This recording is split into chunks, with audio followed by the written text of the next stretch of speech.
नमस्कार, मैं हूं सुधीर चौधरी और डीएनए में आपका स्वागत है।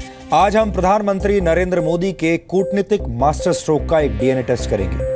आज प्रधानमंत्री मोदी ने सारे प्रोटोकॉल तोड़कर बांग्लादेश की प्रधानमंत्री शेख हसीना का खुद एयरपोर्ट जाकर स्वागत किया। शेख हसीना 4 दिनों के भारत दौरे पर आई हैं और उनकी ये यात्रा भारत को नई कूटनीतिक शक्ति दे सकती है। आज शेख हसीना के स्वागत के लिए जब प्रधानमंत्री नरेंद्र मोदी एयरपोर्ट जा रहे थे तो उन्होंने एक आम नागरिक की तरह यह सफर किया।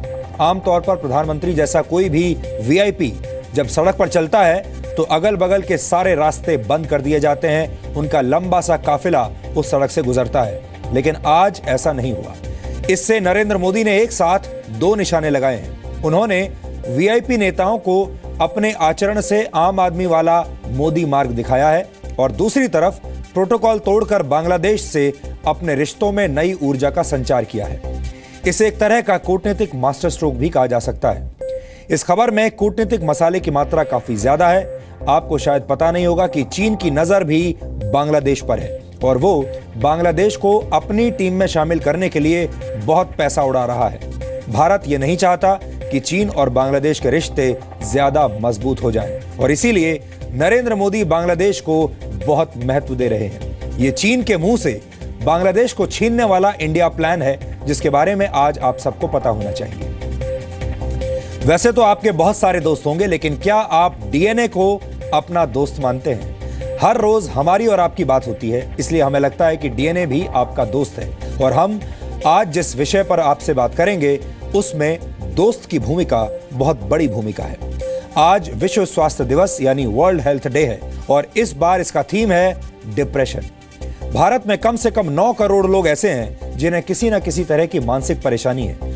आपके आसपास भी बहुत सारे ऐसे लोग होंगे जिन्हें कोई ना कोई मानसिक परेशानी हो सकती है, डिप्रेशन हो सकता है। लेकिन ऐसे लोग अपनी इस बीमारी को नजरअंदाज करते हैं और इस बारे में किसी से बात नहीं करते, किसी को इसके बारे में बताते नहीं है। इसलिए आज हमने फैसला किया है कि हम आपके साथ डिप्रेशन को खत्म करने वाला संवाद करेंगे। ये विशेषण आपके लिए और आपके परिवार के लिए बहुत जरूरी है और इस विषय पर आप #दोस्तDNA के साथ आज ट्वीट करके अपनी राय भी दे सकते हैं या कोई पॉजिटिव विचार पूरी दुनिया के साथ हमारे जरिए शेयर कर सकते हैं। और आज हम भारतीय सेना की 72 पन्नों वाली एक वजनदार समस्या का डीएनए टेस्ट करने वाले हैं।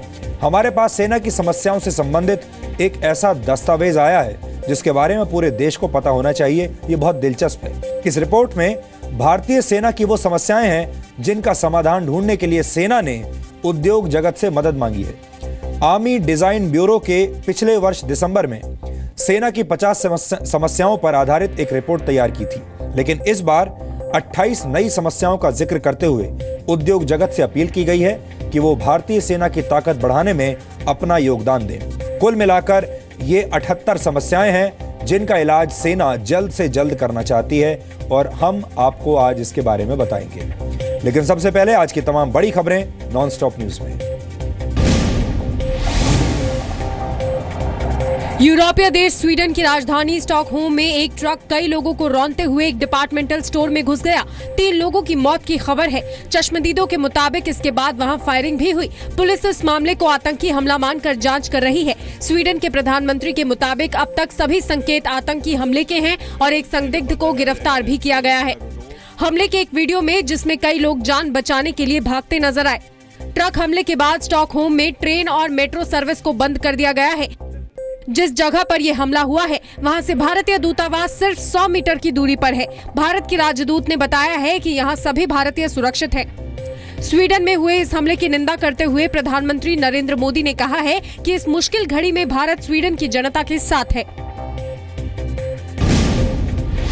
चुनाव आयोग की जांच में मध्य प्रदेश के भिंड में ईवीएम और वीवीपैट मशीनों के डेमो में कुछ भी गड़बड़ी या छेड़छाड़ की बात नहीं मिली है। 9 अप्रैल को होने वाले उपचुनाव में इस्तेमाल होने वाली ईवीएम मशीनों के डेमो के दौरान ये आरोप लगाए गए थे कि अलग अलग बटन दबाने के बावजूद सिर्फ कमल निशान वाली पर्ची निकली थी और इसी फर्जी खबर को आधार बनाकर दिल्ली के सीएम अरविंद केजरीवाल ने चुनाव आयोग से ईवीएम मशीनों में गड़बड़ी की शिकायत की थी। हालांकि जी न्यूज ने उसी वक्त आपको दिखाया था कि ये आरोप गलत थे और खुद मध्य प्रदेश के मुख्य चुनाव अधिकारी सलीना सिंह ने जी न्यूज को बताया था कि डेमो के दौरान अलग अलग पर्चियां निकली थी। इस मामले पर विवाद के बाद चुनाव आयोग ने भिंड के कलेक्टर और एसपी को हटा दिया था। दिल्ली के उपराज्यपाल अनिल बैजल ने दिल्ली में आम आदमी पार्टी के दफ्तर का आवंटन रद्द कर दिया है। आम आदमी पार्टी को ये दफ्तर रोज एवेन्यू में अलॉट किया गया है। शुंगलू कमेटी की रिपोर्ट में आम आदमी पार्टी के दफ्तर के अलॉटमेंट के तरीके को गलत बताया गया था। ये बहुत ही दुर्भाग्यपूर्ण, अन्यायपूर्ण और लोकतांत्रिक मूल्यों और मान्यताओं के विपरीत लिया गया एलजी महोदय का फैसला है कि आम आदमी पार्टी के साथ भेदभाव की राजनीति हो रही है, आम आदमी पार्टी के साथ दुश्मनी निभाई जा रही है। उपराज्यपाल अनिल बैजल ने आम आदमी पार्टी को जल्द से जल्द दफ्तर खाली करने का आदेश दिया है। शुंगलू कमेटी की रिपोर्ट में दिल्ली महिला आयोग की अध्यक्ष स्वाति मालेवाल और विधायक अखिलेश पति त्रिपाठी के बंगले के आवंटन को भी गलत बताया गया है। शिवसेना सांसद रविंद्र गायकवाड़ के बाद टीएमसी सांसद डोला सेन पर एयर इंडिया स्टाफ से बदतमीजी का आरोप लगा है। आरोप है कि अपनी मां के साथ कोलकाता से दिल्ली आ रही डोला सेन ने एयर इंडिया की फ्लाइट में जमकर हंगामा किया, क्योंकि एयर इंडिया ने विमान की इमरजेंसी गेट से उनकी बुजुर्ग मां को हटाने के लिए कहा था। The point is that she would not cooperate. Point is that the flight got delayed. Point is that everybody was exasperated reasoning with her. It did not succeed. वहीं एयर इंडिया ने शिवसेना सांसद रविंद्र गायकवाड़ पर लगा बैन हटा दिया है। Air India ने ये फैसला नागरिक उड्डयन मंत्रालय की चिट्ठी के बाद किया, जिसमें गायकवाड़ से बैन हटाने के लिए कहा गया था। हाँ, फाइनली बैन हटा लिया है। आदरणीय गृह मंत्री जी जो बड़े नेता है इस देश के, उन्होंने हमें आश्वासित किया है, तो हमें विश्वास है, इसके लिए हम इंतजार करते हैं। अभी आ गया। एयर इंडिया के अलावा बाकी जो एयरलाइंस ने लगाया था कुछ ने वो automatically it will lift. UP में 14 अप्रैल से यूपी के सभी जिला मुख्यालयों में 24 घंटे बिजली मिलेगी। तहसीलों में 20 घंटे और गांवों में 18 घंटे बिजली दी जाएगी। बिजली विभाग को गांवों में शाम 6 बजे से सुबह 6 बजे तक हर हाल में बिजली दिए जाने का आदेश जारी किया गया है।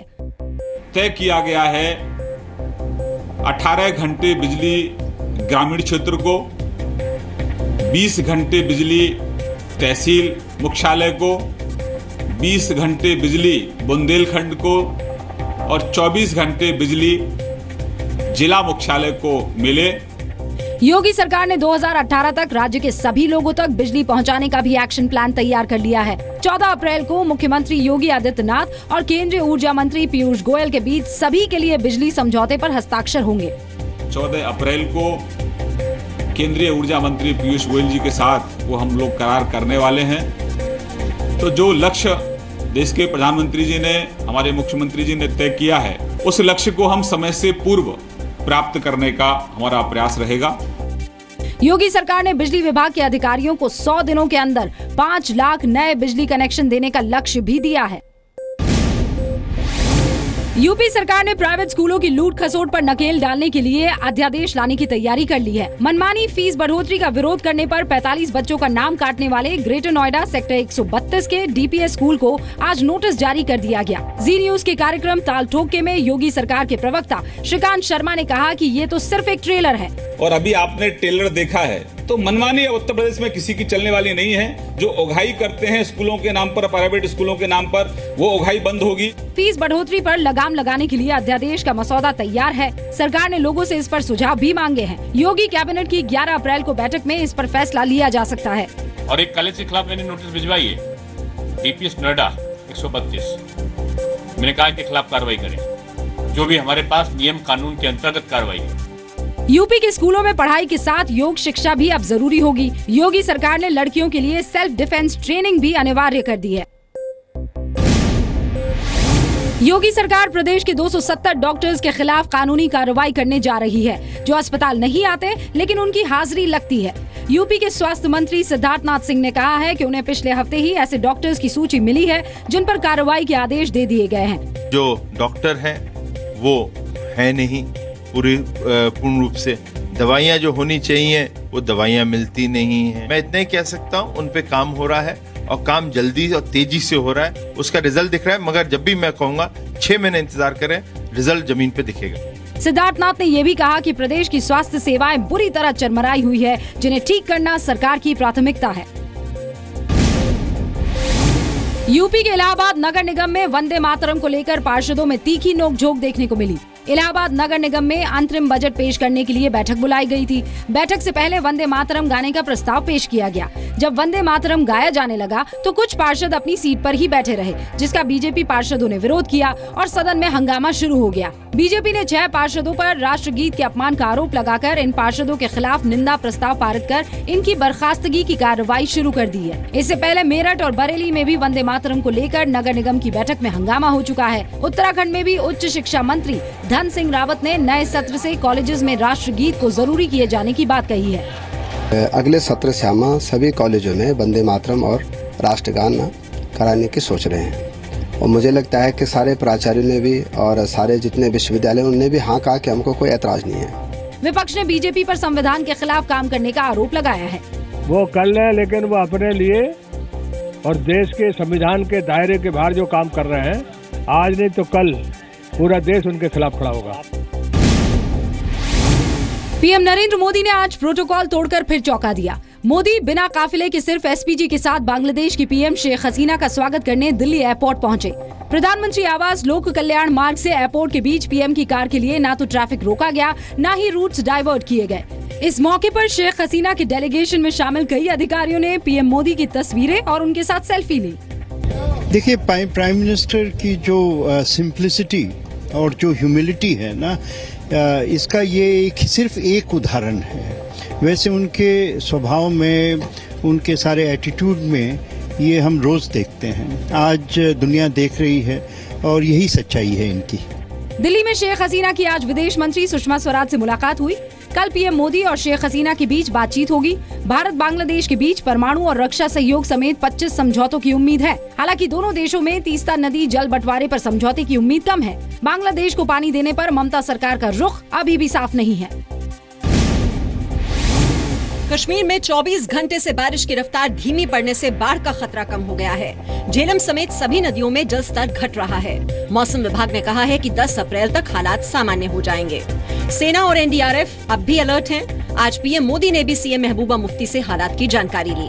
सिचुएशन जो है काफी अंडर कंट्रोल है। 5 तारीख की जो रात से बारिश हुआ था, जो लोगों को एक खौफ पैदा हो गए थे, तो वो खौफ अब खत्म हो चुका है। सिस्टम जो है डिसिपेट हो गया जेएनके के ऊपर से, तो लाइट डीजल जो है अभी भी रहेगा, थोड़ा हल्की फुल्की बारिश। तो ओवरऑल बहुत इम्प्रूवमेंट है परसों से। जगह जगह पानी जमा हो रहा है, ड्रेनें भर के आई हैं, तो पानी हर जगह से है। लोगों को मुश्किलात हैं चलने में और ऊपर से गाड़ियों का जो रश है उससे ज्यादा ही मुश्किलात में लोग आ गए हैं। इस बीच बटालिक में बर्फीले तूफान में जान गंवाने वाले 3 सैनिकों के शव मिल गए हैं। लांस नायक बिहारी मरांडी, हवलदार प्रभु किरके और सिपाही कुलदीप लकड़ा तीनों झारखंड के रहने वाले थे। कश्मीर के कक्सर सेक्टर में भी एवलांच में कई सैनिक फंस गए, लेकिन सभी को निकाल लिया गया। सीरिया के एयरबेस पर हमलों के बाद अमेरिका और रूस के बीच तनातनी बढ़ गई है। रूस के राष्ट्रपति व्लादिमीर पुतिन ने हमलों को अंतर्राष्ट्रीय कानून का उल्लंघन बताया है और मामले पर यूएनएससी की बैठक बुलाई जाने की मांग की है। अमेरिका ने सीरिया के एयरबेस पर करीब 60 क्रूज मिसाइल दागी। सीरिया की सेना ने हमले में 6 लोगों के मारे जाने का दावा किया है। सीरिया के राष्ट्रपति बशर अल असद ने हमलों को गैर जिम्मेदाराना करार दिया है। ब्रिटेन, जर्मनी, जापान और इजराइल ने अमेरिकी हमलों का समर्थन किया है। अकेले इस एक्शन से कोई अमेरिकन ऑब्जेक्टिव नहीं पूरे होंगे, लेकिन ये ज़रूर है कि उन्हीं ने एक सिग्नल दिया है कि वो खुल के जो एंटी असद ग्रुप कैंप है, यानी सऊदी अरेबिया, कतर, जॉर्डन और दूसरे खाड़ी के देश हैं, उनकी पक्ष में वो आ गए हैं।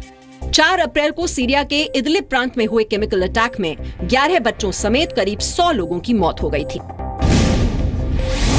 64वें राष्ट्रीय फिल्म पुरस्कारों का ऐलान हो गया है। फिल्म नीरजा को बेस्ट हिंदी फिल्म का सम्मान मिला है। फिल्म रुस्तम के लिए अक्षय कुमार को सर्वश्रेष्ठ अभिनेता चुना गया। ये अक्षय कुमार का पहला नेशनल अवार्ड है। थैंक यू एक बहुत छोटा सा वर्ड लग रहा है इस वक्त। I am truly humbled by this honour. I would like to thank the national award jury and all my fans from the core of my heart. सर्वश्रेष्ठ फिल्म का पुरस्कार मराठी फिल्म कासव को मिला। फिल्म दंगल में बबीता का किरदार निभाने वाली एक्ट्रेस जायरा वसीम को बेस्ट सपोर्टिंग एक्टर का अवार्ड मिला। फिल्म पिंक को सामाजिक विषयों पर सर्वश्रेष्ठ फिल्म का खिताब दिया गया।